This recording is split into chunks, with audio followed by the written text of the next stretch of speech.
The Zurathi Sovereign's crystalline chamber pulsed with an eerie violet light as Admiral Rena Blackwood stood before the towering alien ruler. The being's translucent form shifted through various hues of purple and blue, its consciousness spread across multiple bodies joined by streams of energy. Blackwood maintained her composure, though her hands were bound by shimmering restraints that seemed to be made of pure light. "You persist in this defiance," the Sovereign's harmonious voice echoed through the chamber, each of its forms speaking in perfect synchronization. "Your species is young, primitive. You should be honored by our offer of protection." Blackwood allowed herself a small smile, one that didn't reach her eyes. "Protection? Is that what you call subjugation these days?" The Sovereign's forms pulsed brighter, a sign of irritation that Blackwood had learned to recognize over the past few hours of interrogation. The alien ruler had expected humanity to bow before its technological superiority, just as countless other species had done over the millennia. The Zurathi Empire spanned thousands of systems, their mastery of energy manipulation and consciousness transfer making them seem godlike to less advanced civilizations. "Your orbital defenses fell within hours," the Sovereign continued. "Your most advanced weapons could barely scratch our shields. Yet you stand here, captured, and still speak of defiance. Why?" Blackwood shifted her weight, the restraints humming with energy. The chamber around them was a marvel of alien engineering, with walls that seemed to breathe and move, decorated with flowing scripts that told the history of Zurathi conquests. But she wasn't here to admire the architecture. "Because you made 3 fundamental mistakes," she replied, her voice steady. "First, you assumed our orbital defenses were our best technology. Second, you thought capturing me would demoralize Earth's resistance. And third," she paused, noting how the guards had moved closer, their energy weapons trained on her, "you believed these restraints could hold a human." The Sovereign's forms merged into a single massive entity, looming over Blackwood. "Explain yourself, human. What mistakes?" "Those orbital platforms you destroyed. Decoys, old tech we kept in space precisely for this purpose. We knew you were coming. We've known for decades." Blackwood's restraints flickered, and she saw the guards tense. "The real reason I came here wasn't to negotiate. It was to give you one chance to withdraw." The chamber erupted in what passed for laughter among the Zurathi, a harmonious chiming that set human teeth on edge. "Withdraw? Your arrogance exceeds your wisdom, Admiral. Perhaps a demonstration of our power will." The Sovereign's words cut off as every light in the chamber suddenly dimmed. The restraints around Blackwood's wrists winked out of existence, and she rolled her shoulders casually. "We reversed engineered your energy manipulation technology 30 years ago," she said, reaching into her pocket and pulling out what appeared to be a simple metal coin. "When we detected your first scout ships, we knew we needed to be ready. But we also knew you wouldn't negotiate with the species you saw as equals.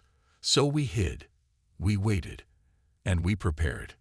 The coin in her hand began to glow with the same energy that the Zurathi used, but there was something different about it, more refined, more focused. The guard's weapons sputtered and died as she activated the device. "Humanity has a long history of pretending to be weaker than we are," Blackwood continued, her voice taking on an edge of steel. "It's a strategy that served us well. When you attacked our orbital platforms, you didn't find our quantum arrays or our consciousness mirrors. When you scanned our cities, you missed the sublayer networks and the zero-point energy taps." The Sovereign's form wavered, its confidence visibly shaken. "Impossible. Your species couldn't have advanced so far so quickly," Blackwood finished. "That's the thing about humans. When we're threatened, we don't just adapt. We evolve. We take what scares us, and we master it. And right now, every ship in your fleet is being systematically disabled by technology you thought we didn't have." She stepped forward, and this time the guards stepped back. The Sovereign's form continued to fluctuate, its multiple consciousness streams showing signs of distress. "Here's what's going to happen," Blackwood stated, her tone leaving no room for argument. You're going to order your fleet to withdraw. You're going to acknowledge Earth's sovereignty and our right to exist free of your protection. And then we're going to have a real conversation about the future of our species' relationships as equals. The chamber fell silent save for the soft hum of energy coursing through its walls. The sovereign's form stabilized, and Blackwood could sense it processing this dramatic shift in power dynamics. "And if we refuse?" the harmonious voice asked, though with notably less confidence than before. Blackwood's smile returned, this time reaching her eyes. "Then you'll learn why every species that's ever underestimated humanity has regretted it. The choice is yours, Sovereign. But choose quickly. My people are not known for their patience." Above them, visible through the chamber's transparent ceiling, the Zirathi fleet's mighty ships began to go dark one by one, their purple energy signatures fading like stars at dawn. The age of deception was over. Humanity was ready to take its place among the stars, not as subjects, but as equals. The price of pride. Commander Vexthor of the Zirathi High Command paced the length of the war room, his energy form crackling with barely contained fury. The holographic displays surrounding him showed the impossible. 70% of their fleet's systems had been compromised within hours of the human admiral's demonstration. "How did we not see this?" he demanded, his voice causing the energy conduits in the walls to vibrate. "We had observers on their planet for decades." First strategist Nira materialized beside him, her more controlled energy pattern shifting in shades of deep blue. "The humans deceived us masterfully, Commander. They showed us exactly what we expected to see. A young species stumbling toward the stars. Our own prejudices blinded us." The war room's displays shifted, showing footage from Earth's surface. What they had initially dismissed as primitive infrastructure was revealing itself to be something far more sophisticated. Beneath the visible cities lay vast networks of quantum-enabled technology, cleverly disguised as ordinary power grids and transportation systems. "Their deception goes deeper than we imagined," Naira continued, bringing up new data streams. "Those orbital platforms we destroyed. They weren't just decoys. They were transmitting false technological signatures to mask what lay beneath. The humans knew our scanning protocols and exploited them perfectly." Vexthor's form condensed in frustration. "And now this Admiral Blackwood demands we treat them as equals, after centuries of Zirathi supremacy." "Perhaps that is exactly why," a new voice interjected. Elder Coordinator Ixal, one of the oldest living Zirathi, materialized in the chamber. His energy pattern was complex, layered with millennia of experience. "We have grown complacent in our power, convinced of our own superiority. The humans saw this and turned it against us." The displays shifted again, showing the device Blackwood had used to disable their restraint systems. It was elegantly simple, yet more efficient than anything in the Zirathi arsenal. The humans hadn't just copied their technology.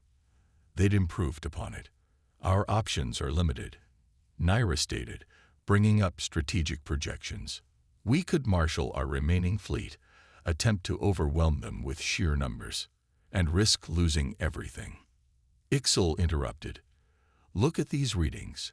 The humans have developed quantum shielding we can't penetrate, energy weapons that can disrupt our consciousness transfer networks. They've had years to prepare for this confrontation, while we've only just realized we're in one." Vexthor's energy pattern flared. "So we simply surrender. Accept their terms. We adapt," Ixal corrected. "As they have.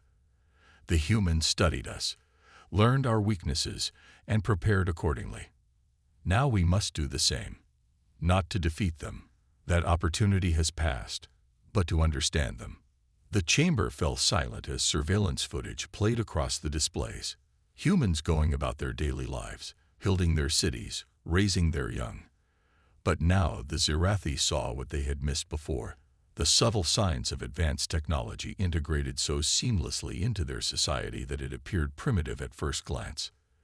"Their strength isn't just in their technology," Naira observed. "It's in their ability to unite, to work toward a common goal while maintaining their individuality. Unlike our collective consciousness, each human mind is unique, yet they achieve cooperation without losing that uniqueness. A strength we never considered, Ixal agreed. We saw their individualism as a weakness, never imagining they could turn it into such an advantage. Vexthor's form finally settled, his anger giving way to a reluctant understanding. The sovereign has called for a full assembly. We must decide how to proceed. The decision is already made, Ixal stated. The humans have given us only two paths, adapt or escalate. And escalation, his form flickered with ancient wisdom, would be the end of everything we've built. The displays showed Admiral Blackwood's ship departing the Sovereign's chamber, a small vessel that now represented a fundamental shift in the galaxy's power structure. The Zirathi had ruled through technological superiority for so long they had forgotten what it meant to face a true equal. Perhaps, Naira suggested, her pattern shifting thoughtfully. This is an opportunity rather than a defeat. The humans' capacity for innovation, their unique perspectives, these could benefit the Empire if we're wise enough to embrace change. And if we're not? Vexthor asked, though he already knew the answer. Ixal's form expanded, encompassing the room's displays. Then we will learn what so many others have learned before. The price of pride is often paid in the currency of progress. The war room's lights dimmed as the three Zirathi contemplated their species' future. Above them, more ships were going dark, their ancient systems proving no match for human ingenuity. The age of Zirathi supremacy was ending, but perhaps something more valuable would take its place. Turning the tides. The neutral space station Nexus 7 hung like a jewel against the backdrop of a violet nebula, its crystalline spires reflecting the light of distant stars. Inside the Grand Assembly Chamber, Dr. Thalia Reeves adjusted her neural interface as she faced the gathered representatives of both species. The human diplomatic team sat to her left, while the Zirathi delegation hovered in their energy forms to her right. The terms are unacceptable, High Counselor Mirax announced, her energy pattern flashing with controlled irritation. You demand access to our consciousness transfer technology, yet you refuse to share the specifics of your quantum shielding advances. Thalia smiled, a gesture she knew the Zirathi had learned to be wary of. We're not demanding anything, Counselor. We're proposing an exchange. Your consciousness transfer technology for our advancements in quantum computing. A fair trade. The chamber hummed with the collective murmur of Zirathi communication. Admiral Blackwood, seated beside Thalia, remained silent but watchful. They had anticipated this resistance. Fair. Another Zirathi counselor materialized forward. Your species concealed its true nature from us for decades. How can we trust any proposal you make? That's an interesting perspective, Thalia replied, activating the chamber's holographic display, especially considering the extensive records we've uncovered of Zirathi infiltration attempts on Earth dating back centuries. We weren't hiding. We were protecting ourselves. The display showed detailed logs of Zirathi scout ships, attempted consciousness transfers into human hosts, and covered observation posts. Each record was time-stamped and authenticated. We had every right to assess potential threats, Mirax defended, though her energy pattern flickered uncertainly. As did we. Blackwood spoke for the first time, her voice carrying across the chamber.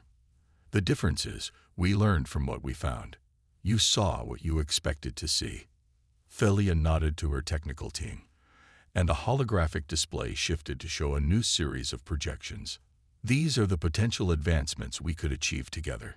Combining Zirathi energy manipulation with human quantum computing could revolutionize space travel.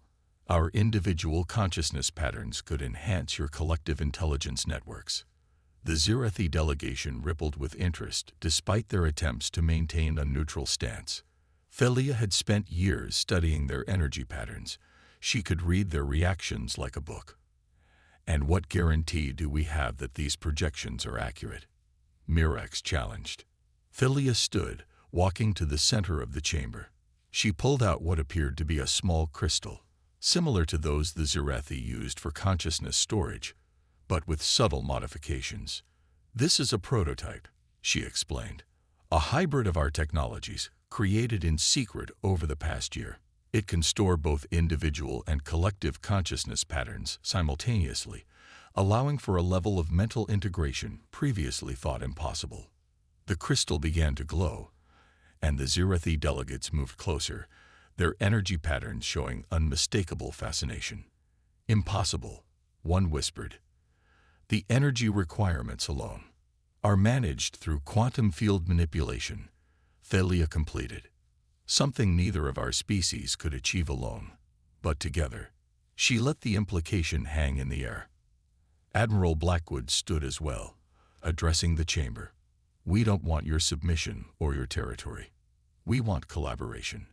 Humanity has learned that true strength comes not from dominance, but from cooperation.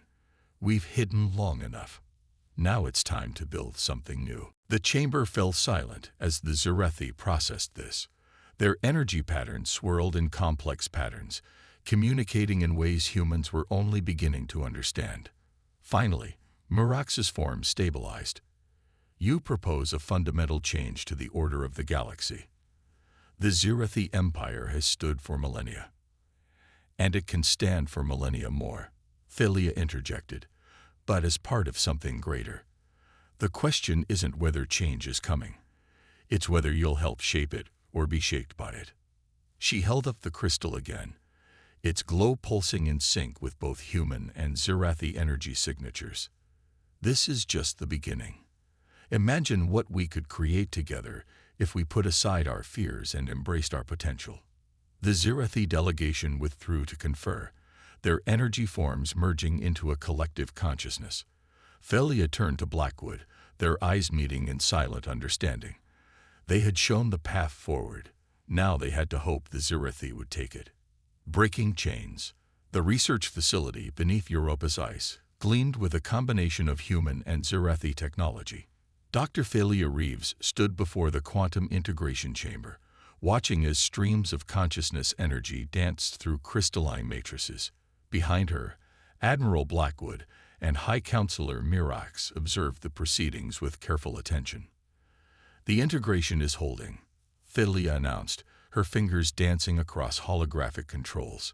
Human neural patterns successfully mapping to Zirathi consciousness structures. Mirax's energy form shifted closer to the chamber. "Remarkable. We spent centuries trying to achieve this level of compatibility. How did you solve the pattern degradation issue?" "We didn't," Thalia replied, bringing up a detailed neural map. "We embraced it. Your scientists were trying to force human consciousness to conform to Zirathi patterns. We found a way to let them coexist, each maintaining their unique characteristics while sharing information." The chamber hummed with power as the test subject, Lieutenant James Rodriguez, opened his eyes. His consciousness now existed simultaneously in his human body and in a Zirathi energy matrix, a feat previously thought impossible. "How do you feel, Lieutenant?" Blackwood asked, stepping forward. Rodriguez smiled, his eyes glowing faintly with Zirathi energy. "It's incredible, Admiral. I can feel the collective consciousness, but I'm not lost in it. I'm still me, but more." Mirax's form pulsed with what Thalia had learned to recognize as excitement. This could revolutionize our understanding of consciousness itself, the applications for exploration, for learning, for war. A new voice interrupted. Commander Vexthor materialized in the chamber, his energy pattern sharp with accusation. "You give humans access to our most sacred technology, and you don't see the danger." Thalia turned to face him, her expression calm. "The danger was always there, Commander. We could have developed this technology in secret, used it against you. Instead, we chose to share it, to build something together. And we're supposed to trust your intentions." Vexthor's form expanded, filling the room with crackling energy. "You who deceived us for decades." Rodriguez stood from the integration chamber, his merged consciousness allowing him to address both his human colleagues and the Zirathi in their native energy patterns. You're looking at this wrong, Commander. We didn't deceive you. We survived you. And now we're offering to help you survive what's coming. The room fell silent. Blackwood nodded slowly, while Murax's form shifted in concern. What do you mean, what's coming? The High Counselor asked. Philia activated a new set of displays, showing long-range sensor data from the edge of known space. We detected them 3 years ago. A species that makes both our civilizations look primitive by comparison. They don't communicate. They don't negotiate. They consume. We've tracked them destroying 2 civilizations already.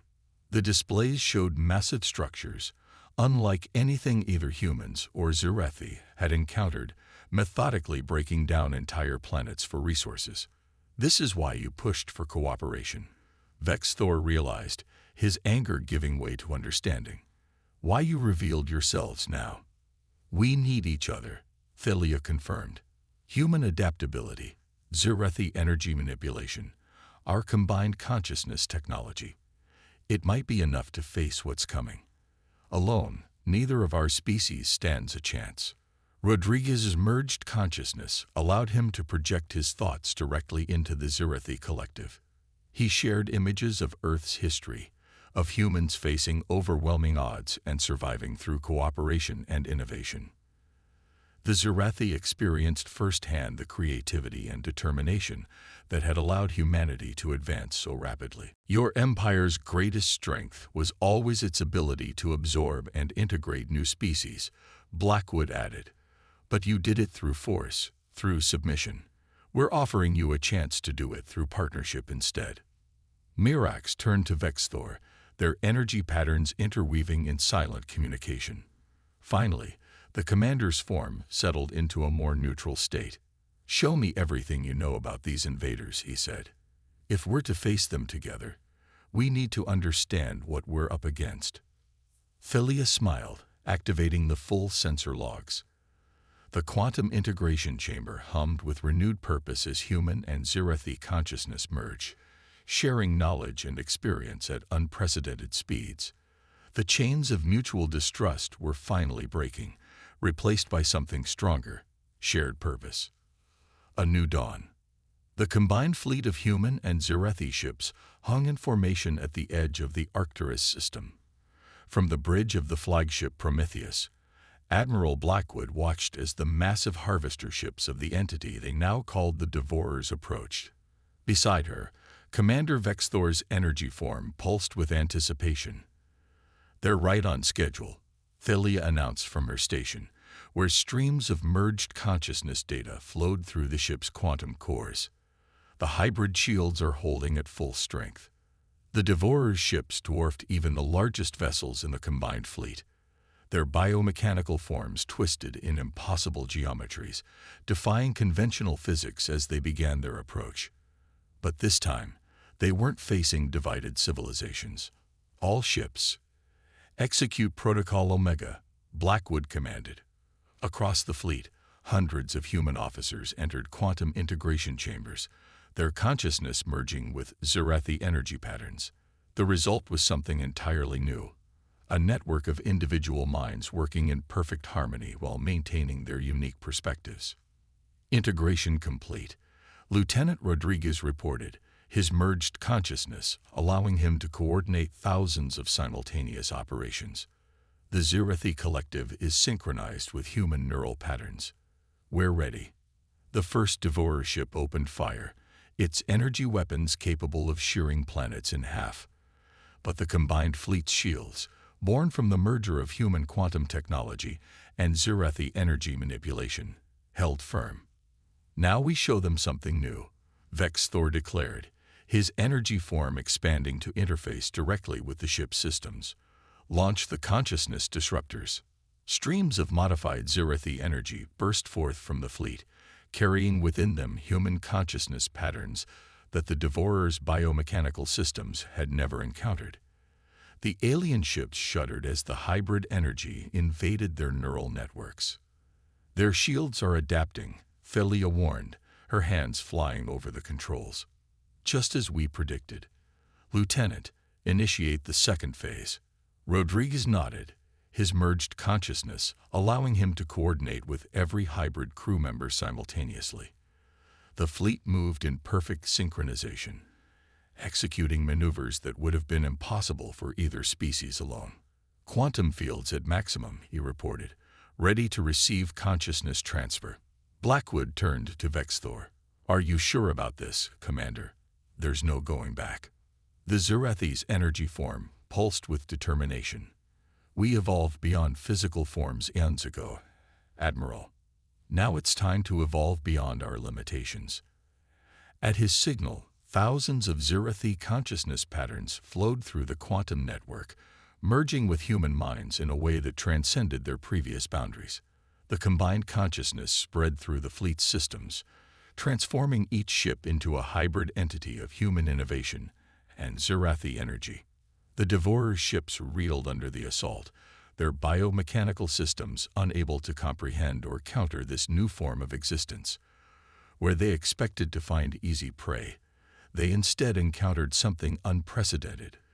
Two species that had turned their differences into strengths. Their primary systems are failing, Thelia announced, monitoring the quantum feedback. The consciousness disruption is cascading through their network. They're attempting to retreat, Rodriguez added, his merged consciousness tracking the enemy fleet's movements. Their hive mind is in chaos. Blackwood allowed herself a small smile. Pursuit course. Let's show them what humanity and the Zurathi can do together. The combined fleet moved as one, their hybrid consciousness technology allowing them to predict and counter every desperate maneuver the Devorers attempted.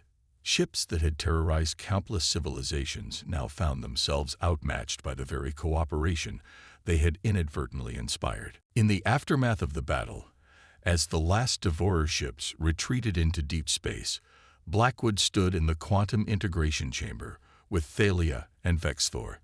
The victory was more than just a military success. It was proof that evolution didn't always mean competition. What happens now? Rodriguez asked, his consciousness still merged with both human and Zurathi patterns. Thalia gestured to the starfield visible through the ship's quantum windows. Now we rebuild.